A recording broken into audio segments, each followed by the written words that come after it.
وصفة البطاطس النهاردة هنعملها بطريقة صحية خطيرة. كل الناس طبعا بتحب البطاطس وهي الأكلة اللذيذة اللي احنا بنحبها، بس احنا لو أكلناها بالزيت يبقى احنا بنزود السعرات بتاعتها وتبقى ضارة، لكن لو أكلناها بدون زيت تبقى صحية وخطيرة وطبعا مفيدة جدا. والبطاطس من الحاجات المؤشر الجلايسيمي بتاعها متوسط، وطبعا مفيدة وفيها بوتاسيوم، جميلة جدا وليها فوائد كتيرة جدا. بس اهم حاجة طريقة اكلها. هنعملها النهاردة بطريقة صحية بمعلقة زيت واحدة. يلا نشوف الفيديو مع بعض، بس ما تنسوش الاشتراك في القناة واللايك والشير لو عجبكم الفيديو. انا هايدي مكرم، اخصائية تغذية علاجية، وبقدم لكم الاكل بطريقة صحية. اول حاجة عندي هجهز حوالي 3 بطاطسات متوسطين تقريبا عاملين 550 جرام. بعد ما قشرتهم وزنتهم لقيتهم 550 جرام. بعد كده ببتدي اقطعها شرائح متوسطة، وبعد ما اقطعها شرايح زي ما انتم شايفين كده بالطريقة دي ببتدي اقطعها اصابع زي ما بتعملي صينية البطاطس كده بنفس السمك بتاعها، بس بعد كده بقطعها اصابع زي ما انتم شايفينها كده. ممكن نديها غسلة كمان عشان تنزل النشا بتاعها، يا دوبك بس نغسلها بس حاجة بسيطة.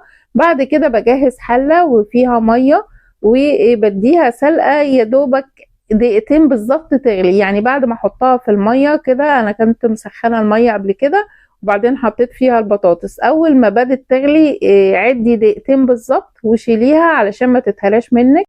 بتجهزي بعد كده علبة او طبق وبتحطي فيها معلقة من زيت الزيتون، وبتحطي بقى بتصفي عندي البطاطس هنا وبتحطيها في العلبة مع زيت الزيتون وبقلبها لغاية ما كل الزيت يختلط مع البطاطس.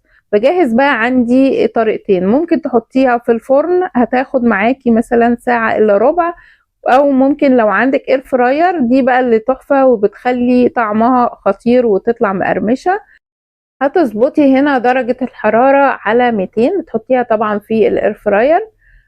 بتظبطي درجة الحرارة يا اما على الايقونة بتاعة البطاطس، لو هي ديجيتال كده زي ما انت شايفة في ايقونة مخصوصة للبطاطس، او تظبطيها يدوي. انا هنا ظبطتها حسب ما هي مختارين 16 دقيقة و200 على درجة 200. ببتدي برضو افتحها في النص كده، يعني بعد ما تكون عدت 8 دقايق يعني نص الوقت ببتدي افتحها واقلبها تقليبه كده لغايه عشان طبعا تحمر من كل الجهات. بس انا عايزه اقولك ان هي بجد محمره البطاطس من فوق ومن تحت، طلع تحفه جدا، وزي ما انتم شايفين في اول الفيديو بتطلع مقرمشه. بعد ما بتخلص المده بتاعتها كلها بقت جاهزه على التقديم. طبعا صوت القرمشه بقى ما اقولكوش جميل جدا وخطيرة، احلى من اللي بالزيت بكتير طبعا، ومش شاربة ولا نقطة زيت، يعني المعلقة دي مش مقصرة يعني في كل الكمية دي. طالعة تحفة بجد وحلوة. لو ممكن بقى بتحطيها في الطبق التقديم وبترشي عليها بقى لو حابة ترشي عليها البهارات بطاطس ملح وفلفل. انا اكتفيت بالملح والفلفل بس، لو حابة تحطي بقى بهارات بطاطس ممكن تحطي. طالعة جميلة خطيرة ومقرمشة. لو عجبكم بقى الفيديو ما تنسوش الاشتراك في القناة واللايك والشير. انا هايدي مكرم، اخصائية تغذية علاجية، وبقدم لكم الاكل بطريقة صحية. باي باي.